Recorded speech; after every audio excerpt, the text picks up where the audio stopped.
अस्सलाम वालेकुम everyone, hope so you all are doing well. आज की वीडियो में हमने रेटिनोस्कोपी में यूज़ होने वाली कुछ टेक्निक्स को डिस्कस करना है, लाइक स्वीपिंग है, स्क्यूइंग है, स्ट्रेडलिंग है।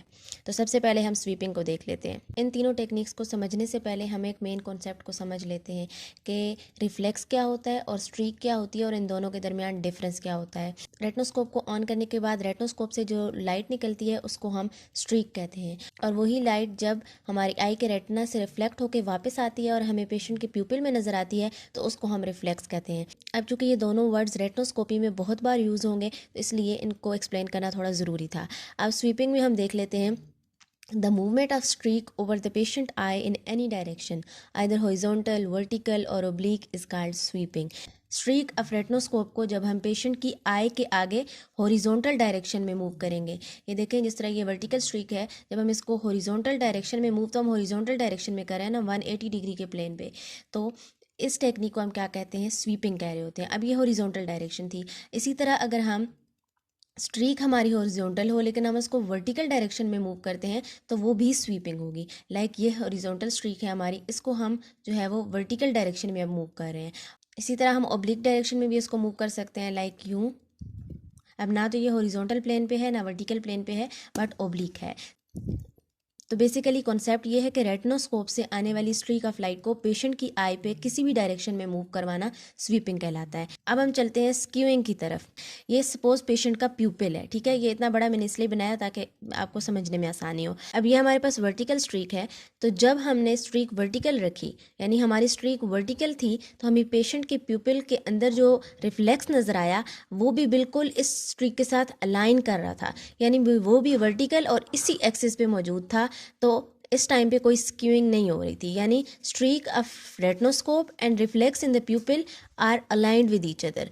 इसी तरह अब सपोज ये देखें, हमारी स्ट्रीक हॉरिजॉन्टल डायरेक्शन में है और जब हमने इस एक्सिस पे स्ट्रीक को रखा हुआ है तो पेशेंट के प्यूपिल के अंदर जो रिफ्लेक्स है वो भी इस हॉरिजॉन्टल डायरेक्शन या इस एक्सिस के साथ अलाइन कर रहा है। तो इस टाइम पे भी स्क्यूइंग का फिनोमिना नहीं हो रहा, ठीक है, परफेक्ट अलाइनमेंट है। लेकिन अब इस पॉइंट पे देखें, यहाँ पे हमारी जो स्ट्रीक ऑफ लाइट है जो हमने पेशेंट के प्यूपिल में थ्रो की हुई है वो वर्टिकल है, ठीक है।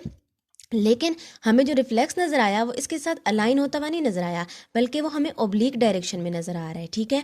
अब हमने क्या करना है, रेटिनोस्कोपी करते वक्त जिस तरह यहाँ पे वर्टिकल की केस में वो अलाइन था, हॉरिजॉन्टल की केस में रिफ्लेक्स और स्ट्रीक अलाइन थे, इसी तरह हमने यहाँ पे भी रिफ्लेक्स और स्ट्रीक को अलाइन करना है। तो हम कैसे करेंगे, हम ये जो स्ट्रीक ऑफ लाइट है इसको यहाँ पे मूव करके इसके साथ हम यहाँ अलाइन कर लेंगे। जैसे इस डायग्राम में आप देख सकते हैं, यहाँ पे स्ट्रीक और रिफ्लेक्स दोनों अब अलाइन हो गए और ये ना तो हॉरिजॉन्टल पोजीशन है ना वर्टिकल पोजीशन है, बल्कि एक ऑब्लिक पोजीशन है। तो ये movement of streak towards the reflex to align both of them with each other is called skewing, ठीक है। अब नेक्स्ट टेक्निक है स्ट्रेडलिंग। सबसे पहले हमारे पास एक क्रॉस बना हुआ है, एक हॉरिजॉन्टल मेरिडियन है, इसमें एक वर्टिकल मेरिडियन है, ठीक है। हॉरिजॉन्टल मेरिडियन पे हमने जिस पावर के साथ न्यूट्रलाइज किया हुआ है रिफ्लेक्स को वो +4 है, और वर्टिकल मेरिडियन की पावर +2 है जिस पे प्यूपिल का रिफ्लेक्स न्यूट्रलाइज हुआ। अब यहाँ से हमने फाइनल प्रिस्क्रिप्शन निकाल ली है। आपको रेटिनोस्कोपी कैलकुलेशन करना सिखाया हुआ है, उस वीडियो का लिंक आपको डिस्क्रिप्शन में मिल जाएगा, यहाँ पे मैं एंड स्क्रीन पे छोड़ दूंगी। आप वहाँ से देख सकते हैं कि रेटिनोस्कोपी की कैलकुलेशंस को कैसे किया जा सकता है। यहाँ पे मैंने करके रखा हुआ है, ठीक है। लेकिन फिर भी मैं एक दफ़ा बता देती हूँ कि इसमें हम क्या करते हैं, हम इन दोनों वैल्यूज़ में से किसी एक वैल्यू को फर्स्ट वैल्यू कंसीडर कर लेते हैं। इसको भी आप फर्स्ट वैल्यू कंसीडर कर सकते हैं, इसको भी आप फर्स्ट वैल्यू कंसीडर कर सकते हैं। सपोज मैंने +2 वाली वैल्यू को फर्स्ट वैल्यू कंसीडर किया, तो हमने क्या करना होता है, फर्स्ट वैल्यू में से 2 को माइनस कर देना होता है। अब 2 क्या है, वर्किंग डिस्टेंस और साइक्लोपेन का इफेक्ट है, ठीक है। उन दोनों को जब हम ऐड करते हैं 1.5 1.5 + 0.5 तो 2 हो जाता है। तो हमने 2 में से 2 को जब माइनस किया तो हमारे पास प्लेनो आ गया। स्फेरिकल वैल्यू फाइंड करने के लिए हम फर्स्ट वैल्यू -2 करते हैं तो हमारे पास क्या आया, प्लेनो आ गया। अब जब हम सिलेंड्रिकल वैल्यू फाइंड कर रहे होते हैं तो सिलेंड्रिकल में हम क्या करते हैं, ये हमारी सेकंड वैल्यू है, ठीक है। तो सेकंड में से हम फर्स्ट को माइनस कर लेते हैं, 4 -2 करेंगे तो +2 आ जाएगा, और एक्सिस हमेशा हम फर्स्ट वैल्यू का लेते हैं तो वो 90 आ गया, ठीक है। तो इस तरह से हमने फाइनल प्रिस्क्रिप्शन बना ली इस क्रॉस से।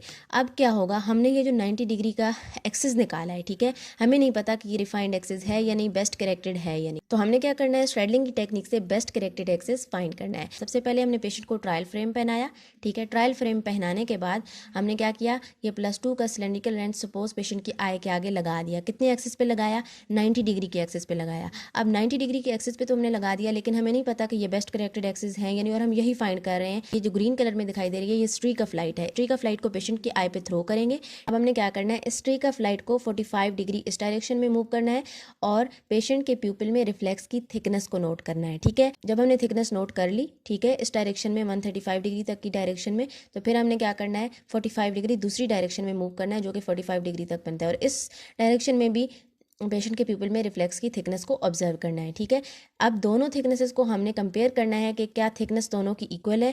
अगर रिफ्लेक्स की थिकनेस इक्वल है दोनों डायरेक्शंस में, 135 डिग्री वाली डायरेक्शन में और 45 डिग्री वाली डायरेक्शन में, तो इसका मतलब यह है कि जो हमने 90 डिग्री पे लगाया हुआ है सिलेंड्रिकल लेंस, ये एक्सिस बिल्कुल ठीक है, 90 डिग्री पे ही लगना चाहिए। लेकिन सपोज एक डायरेक्शन में हमने जब मूव किया 135 डिग्री वाली में, 45 डिग्री जब हमने उसको मूव किया तो हमें क्या मिला, थिक रिफ्लेक्स मिला। ठीक है, फिर जब हमने 90 डिग्री से 45 डिग्री अपार्ट दूसरी डायरेक्शन में मूव किया तो हमें थिन रिफ्लेक्स मिला। अब हम क्या करेंगे, हमने जो थिन रिफ्लेक्स वाली साइड होगी उस डायरेक्शन में क्या करना है, 5 डिग्री इस ये जो सिलेंड्रिकल लेंस है जो पहले 90 डिग्री पे लगा हुआ है, इसको 5 डिग्री थिन रिफ्लेक्स वाली साइड पे मूव कर देंगे। अब ये सिलेंड्रिकल लेंस 90 से 85 पे आ गया है और अब हमने इस एक्सिस के अकॉर्डिंग जो है वो फर्दर रिफाइनमेंट करनी है। ठीक है, अगर तो इस एक्सिस पे रखते हुए 45 डिग्री इधर मूव करने पे और 45 डिग्री इधर मूव करने पे हमें दोबारा इक्वल रिफ्लेक्स मिलता है, तो इसका मतलब यह है कि 85 डिग्री हमारा बेस्ट करेक्टेड एक्सिस है और सिलेंड्रिकल लेंस को 85 डिग्री पे ही होना चाहिए पेशेंट के आए के आगे।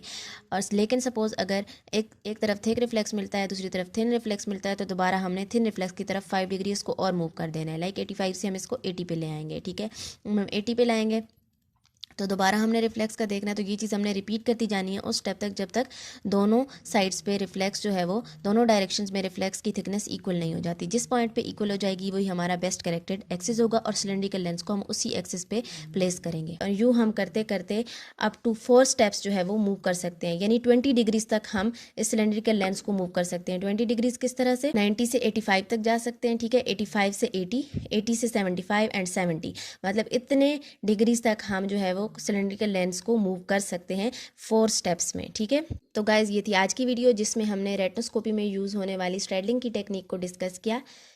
होप सो आपको समझ आई होगी। अगर कोई चीज़ समझ नहीं आई तो आप कमेंट बॉक्स में मुझसे पूछ सकते हैं और जिस टॉपिक पे आप चाहते हैं कि मैं मज़ीद वीडियोस बनाऊं आप वो टॉपिक भी वहाँ पे मुझे बता सकते हैं।